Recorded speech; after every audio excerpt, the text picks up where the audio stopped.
In New York, they're seeing a shocking number of school children who can't pass a proficiency test. It's getting to be a serious problem. Schools test the children periodically to see how things are going, and the results are not good. Test scores fell since last year, and they fell the year before that too.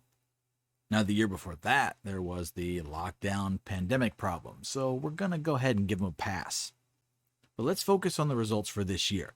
As I said, they're dropping. In Schenectady, no 8th grader who took the math test scored as proficient. Seriously, not a single student could pass the math test. Now I know what you're thinking. We need to fix these schools. I mean, what's going on when schools have the kids for 7, 8 hours per day and they still can't pass a simple standardized test? We need to investigate the teachers. We need to investigate the lesson plans and get down to the root of the problem. Well, not quite. They decided to go in a different direction. A scoring committee that reports to the Board of Regents needs to determine the correct level for proficiency.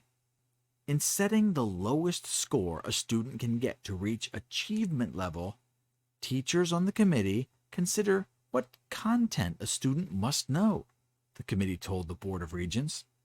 Now they reorganized the tests, ranking every question from easiest to hardest, based on the percent of students who got it right. Then they decide how far into the test a student had to get in terms of correct answers to be rated a level 3, which means they're proficient. How much 3rd grade math is just enough for me to put you into proficiency, said Technical Advisory Committee co-chair Marianne Perry, explaining that they decide what is borderline, but good enough. Then the committee considers how many students won't reach proficiency if they set the score at that point.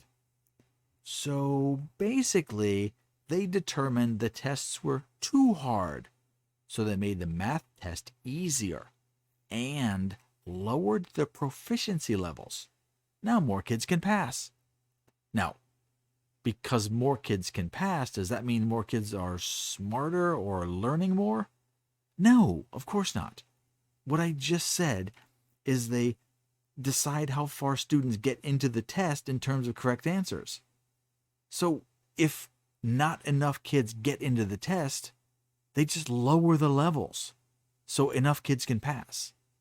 They're just dumbing everything down. More school learn kids good smart. Oh, Jesus, I sound like John Fetterman now. Now, I wish performance was somehow attached to the salary of the teachers. If not one single child can pass a math test, can anyone explain how that math teacher still gets a paycheck? They don't do this for any other job. If the kid behind the counter at Starbucks is supposed to make a caramel latte, but instead he makes an iced coffee and then chucks it at the drive-thru window, he's gonna be fired, and he stops getting paid. Now, I know this concept might be hard to understand for a union employee, but when you fail to meet the basic requirements of a job, you don't get to keep that job. But these teachers are part of the teachers union, and it's almost impossible for them to be fired. The teachers union is too strong. They control the school. Right now, a public school has nothing to do with education. It's almost solely in existence to provide work for teachers who under normal circumstances would not be qualified for any other type of work. Well, as it turns out, they aren't even qualified to be teachers based on the results they're providing. In this country, we're failing the needs of the children. But when you look globally, it's even worse. It's not only a stereotype, but it's true. Asian kids are much better in math. And now Indian kids are better with computers and technology. Even in China, they're teaching life skills. And I gotta tell you, I doubt they will have any active shooters that walk up and try something stupid in this school.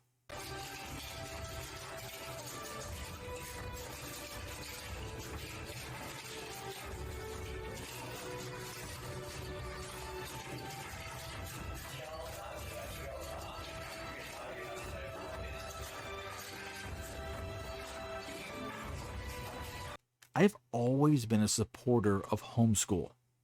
Now more than ever, there are three crucially important reasons that kids need to be homeschooled. 1. Actual education. Talk to any homeschool kid or parent. They're done with the day's lesson in just a few hours. They learn more and they're better informed. 2. School violence. I'm not even talking about the random school shootings that seem to be oddly politically motivated. I'm talking about the bullying, the racially motivated crimes. There are now drugs and gangs in schools. When that starts, the cops move in. There are now armed police in schools to handle minor problems. They're not going to protect the school, as exampled in Parkland. They are there to enforce rules on the children. Now, for the most part, cops use violence or the threat of violence to handle problems. And once you're in that system, it is hard to get out. And 3, and probably the most important, the LGBTQ pride agenda. Just watch any TikTok video about pride teachers. They are trying to introduce, how do I say this? Let's just say unnatural concepts to your children. They say it's just about accepting people with different opinions and different lifestyles and personal choices. But it passed that a long time ago. Now, they're just grooming your children. Now compare this to that Chinese school. Which kids are going to be better prepared to be adults?